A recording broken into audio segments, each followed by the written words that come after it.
Welcome to Lanka today news. இது இன்றைய உலக செய்திகளின் தொகுப்பு. முதலில் தலைப்புச் செய்திகள். அமெரிக்காவில் போராட்டக்காரர்கள் மீது வீசப்பட்ட கழிவுகள். ட்ரம்ப் வெளியிட்ட வீடியோ. அமெரிக்காவின் அவசர எச்சரிக்கை. பொதுமக்களை குறிவைத்து ஹமாஸ் தாக்குதல் திட்டம். பாகிஸ்தான் செயற்கைக்கோளை விண்ணில் வெற்றிகரமாக நிலைநிறுத்திய சீனா. பிரான்சில் அருங்காட்சியகத்தில் வைக்கப்பட்டிருந்த நெப்போலியனின் வைர நகைகள் கொள்ளை. அமெரிக்காவில் ட்ரம்புக்கு எதிராக பாரியளவிலான போராட்டம். ஆயிரக்கணக்கானோர் பங்கேற்பு. 2400 அடி உயரத்திற்கு வெடித்து சிதறிய கிளாவியா எரிமலை. நடுவானில் பறந்து கொண்டிருந்த ஏர் சீனா விமானத்தின் கேபினில் திடீர் தீ விபத்து. போதைப் பொருள் கடத்தி வந்த நீர்மூழ்கி கப்பலை தாக்கி அழித்தது அமெரிக்கா. வெறுங்கையுடன் வெளியேறிய செலன்ஸ்கி. ரஷ்யாவுக்கு எதிராக நேச நாடுகளை வலியுறுத்த. இனி விரிவான செய்திகள். அமெரிக்காவில் உள்ள ஹவாய் தீவின் கிளாவியா எரிமலை கடும் சீற்றத்துடன் எரிமலை குழம்பாக வெளியேறியிருக்கிறது. கடந்த ஆண்டிலிருந்து அடிக்கடி கிளாவியா எரிமலை குழம்புகளை வெளியேற்றி வருகிறது. கிட்டத்தட்ட 2400 அடி உயரத்திற்கு எரிமலை குழம்புகளை பீச்சி அடித்திருக்கிறது. இது தொடர்பான வீடியோ இணையத்தில் வெளியாகி வைரலாகி வருகிறது. நடுவானில் பறந்து கொண்டிருந்த போது ஏர் சீனா விமானத்தில் தீ விபத்து ஏற்பட்டதால் பயணிகள் பீதியடைந்திருக்கின்றனர். சீனாவின் ஹாங்சோவிலிருந்து தென்கொரியாவின் சியோலுக்கு சனிக்கிழமை புறப்பட்ட ஏர் சீனா விமானத்தில் தீ விபத்து ஏற்பட்டிருக்கின்றது. விமானத்தின் கைப்பைகள் வைக்கும் கேபினில் இந்த தீ விபத்து ஏற்பட்டிருக்கின்றது. பயணி ஒருவரின் பையில் இருந்த லித்தியம் பேட்டரியால் இந்த தீ விபத்து ஏற்பட்டதாக விசாரணையில் தெரிய வந்திருக்கின்றது. அமெரிக்க அதிபர் ட்ரம்பின் குடியேற்றம், பாதுகாப்பு மற்றும் கல்வி தொடர்பான கொள்கைகளை எதிர்த்து போராட்டம் வெடித்திருக்கிறது. அமெரிக்காவின் பல்வேறு நகரங்களில் நடந்த போராட்டத்தில் ஏராளமானோர் பங்கேற்றுள்ளதாக தெரிவிக்கப்படுகிறது. அமெரிக்க அதிபராக டொனால்ட் ட்ரம்ப் கடந்த ஜனவரியில் பதவியேற்றுள்ளார். அப்போது அரசின் பொருளாதார கொள்கைகளை மாற்றியிருக்கின்றார். அதன் அடிப்படையில் அமெரிக்க அரசின் செலவுகளை குறைக்கும் நடவடிக்கையில் இறங்கியிருக்கின்றார். அடுத்ததாக அமெரிக்க தயாரிப்புகளுக்கு வெளிநாடுகள் விதிக்கும் அதிகளவு வரியை அந்தந்த நாடுகளுக்கும் விதித்திருக்கின்றார். அமெரிக்க அதிபராக கடந்த ஜனவரி மாதம் டொனால்ட் ட்ரம்ப் பதவியேற்றுள்ள போது அவர் பதவியேற்றது முதலே பல்வேறு அதிரடி நடவடிக்கைகளை எடுத்து வருகிறார். குடியேற்ற கொள்கை, வரி விதிப்பு என அவர் எடுக்கும் நடவடிக்கைகள் சர்வதேச அளவில் தாக்கத்தை ஏற்படுத்தி வருகின்றன. அமெரிக்க அரசின் செலவுகளை கட்டுப்படுத்தும் விதமாக உள்நாட்டிலும் பல அதிரடி நடவடிக்கைகளை எடுத்திருக்கின்றார். அடுத்து பரஸ்பர வரி விதிப்பு நடவடிக்கையை எடுத்திருக்கின்றார். ட்ரம்பின் இந்த நடவடிக்கையால் அமெரிக்காவிலும் விலைவாசி உயர்ந்து வருகிறது. ட்ரம்பின் இந்த அதிரடி நடவடிக்கைகளுக்கு எதிர்ப்பு தெரிவித்து அமெரிக்காவில் போராட்டம் வெடித்திருக்கிறது. இங்கு யாரும் மன்னர் இல்லை என்ற வலியுறுத்தலுடன் போராட்டங்கள் நடைபெற்று வருகின்றன. அமெரிக்காவின் 50 மாகாணங்களிலும் 2500க்கும் மேற்பட்ட இடங்களில் போராட்டம் நடத்தப்பட்டிருக்கின்றன. இந்த போராட்டம் குறித்து கருத்து தெரிவித்துள்ள ட்ரம்ப், இந்த போராட்டங்கள் அர்த்தமற்றது. அவர்கள் தன்னை ஒரு மன்னர் என குறிப்பிடுகிறார்கள்.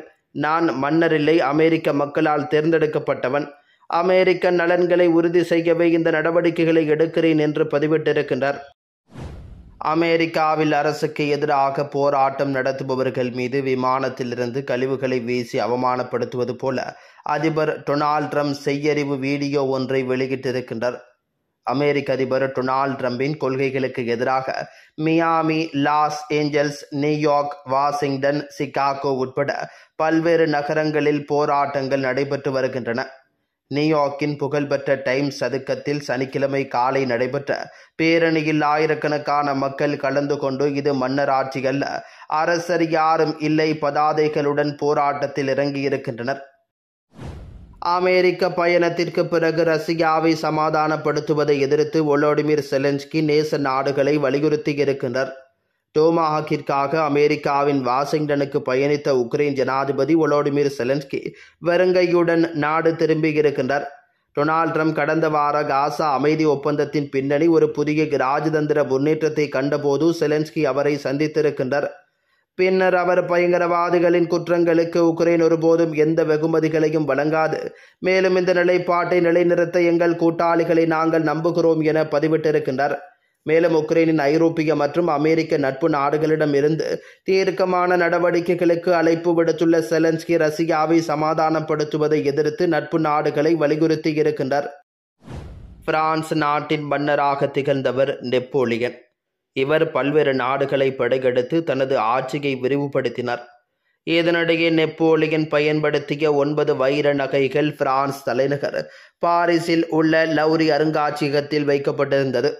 இந்த நகைகள் உட்பட பல்வேறு கலைப்பொருட்களை பார்க்க தினமும் ஆயிரக்கணக்கான மக்கள் இந்த அருங்காட்சியகத்திற்கு வருகை தருகின்றனர். இந்த நிலையில் அருங்காட்சியகத்தில் இருந்த நெப்போலியனின் வைர நகைகள் இன்று கொள்ளையடிக்கப்பட்டுள்ளதாக தகவல்கள் வெளியாகியிருக்கின்றன. அருங்காட்சியகத்தில் இன்று வழக்கம் போல சுற்றுலா பயணிகள் பொதுமக்கள் பொருட்களை கண்டுகளித்துக் கொண்டிருந்தனர். அப்போது அங்கு நுழைந்த கொள்ளையர்கள் நெப்போலியனின் 9 வைர நகைகளை கொள்ளையடித்து சென்றிருக்கின்றனர். இந்த சம்பவம் குறித்து அறிந்த போலீசார் விரைந்து சென்று தப்பியோடிய கொள்ளையர்களை தீவிரமாக தேடி வருகின்றனர்.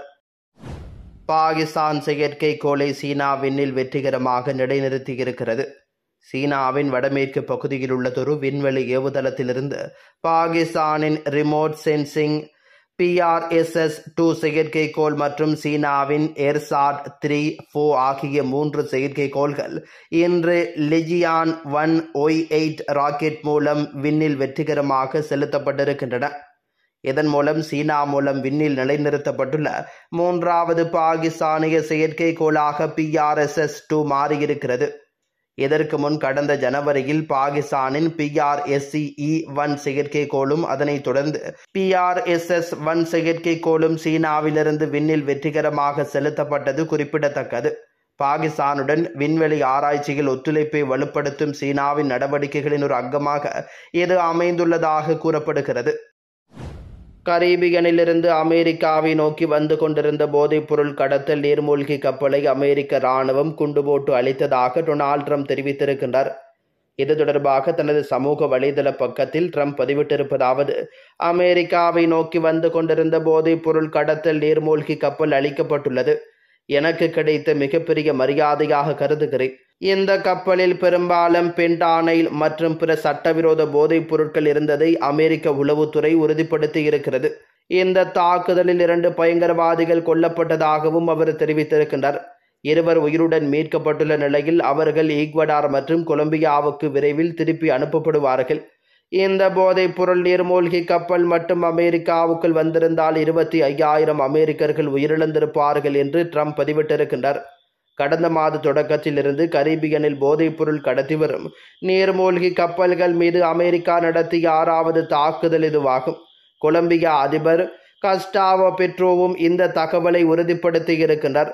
கொலம்பியாவைச் சேர்ந்த 2 சந்தேக நபர்கள் திருப்பி அனுப்பப்பட்டுள்ளனர். அவர்கள் உயிருடன் இருப்பது மகிழ்ச்சி அளிக்கிறது. சட்டப்படி அவர்களிடம் விசாரணை நடத்தப்படும் என்றும் அவர் குறிப்பிட்டுள்ளார். காசாவில் பொதுமக்களை குறிவைத்து தாக்குதல் நடத்த ஹமாஸ் திட்டமிட்டுள்ளதாக நம்பகமான தகவல்கள் கிடைத்துள்ளதாக அமெரிக்க இராஜாங்க திணைக்களம் பகிரங்க குற்றச்சாட்டை முன்வைத்திருக்கிறது. இது எந்தளவுக்கு உண்மை என்று தெரியவில்லை. ஆனால் அமெரிக்கா தரப்பில் இவ்வாறு தெரிவிக்கப்படுகிறது. இராஜாங்க திணைக்களத்தினால் வெளியிடப்பட்ட அறிக்கையில் இது யுத்த நிறுத்த ஒப்பந்தத்தை மீறும் செயல் எனவும் குறிப்பிட்டிருக்கின்றது. ஆனால் இஸ்ரேல் இதுவரை போர் நிறுத்தம் அறிவிக்கப்பட்டதிலிருந்து 45 முறைக்கு மேலாக போர் நிறுத்த சட்டத்தை மீறியிருக்கின்றதாக தெரிவிக்கப்படுகிறது. இந்த தகவல் உறுதிப்படுத்தப்பட்டிருக்கின்றது.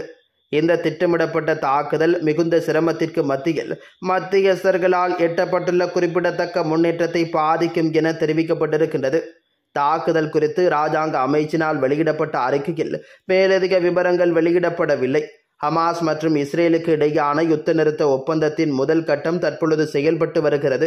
உயிருடன் உள்ள அனைத்து பணைய கைதிகளும் விடுவிக்கப்பட்டுள்ளதுடன் மரணமானவர்களின் உடலங்கள் இஸ்ரேலுக்கு அனுப்பி வைக்கப்படுவதாக தெரிவிக்கப்படுகின்றது. இது தவிர ஒப்பந்தத்தின் முக்கிய பகுதியாக இஸ்ரேல் தனது சிறைகளில் உள்ள 250 பாலஸ்தீனிய கைதிகளை விடுவித்துள்ள நிலையில் காசாவில் இருந்து 1718 கைதிகளும் விடுவிக்கப்பட்டிருக்கின்றனர். இந்த விடயம் தொடர்பாக மத்தியஸ்தர்களான எகிப்து, கத்தார் மற்றும் துருக்கி ஆகியோருக்கு அறிவித்துள்ளதாக தெரிவிக்கும் அமெரிக்கா யுத்த நிறுத்த நிபந்தனைகளை நிலைநாட்ட வேண்டிய அவசியம் குறித்தும் வலியுறுத்தப்பட்டுள்ளதாகவும் குறிப்பிடப்பட்டுள்ளது. இது இஸ்ரேலுக்கு பொருந்தாது போல இருக்கிறது. ஹமாஸ் குறிப்பிட்ட இந்த தாக்குதலை மேற்கொண்டால் காசா மக்களை பாதுகாக்கவும் யுத்த நிறுத்தத்தினை பேணுவதற்கும் நடவடிக்கைகள் மேற்கொள்ளப்படும் என அந்த அறிக்கையில் சுட்டிக்காட்டப்பட்டிருக்கின்றது. இந்த அறிக்கை குறித்து ஹமாஸ் இதுவரை எந்த கருத்தினையும் வெளியிடவில்லை. இது ஹமாஸ் மீது அமெரிக்காவும் இஸ்ரேலும் சேர்ந்து வேண்டுமென்றே பழி சுமத்துவதாகவே கருதப்படுகிறது. உண்மையில் இஸ்ரேலி அமைதி பேச்சுவார்த்தையை மீறி 45 முறைக்கு மேலாக காசா மீது பொதுமக்கள் மீது தாக்குதல் நடத்தி பலரை படுகொலை செய்து வருகிறது.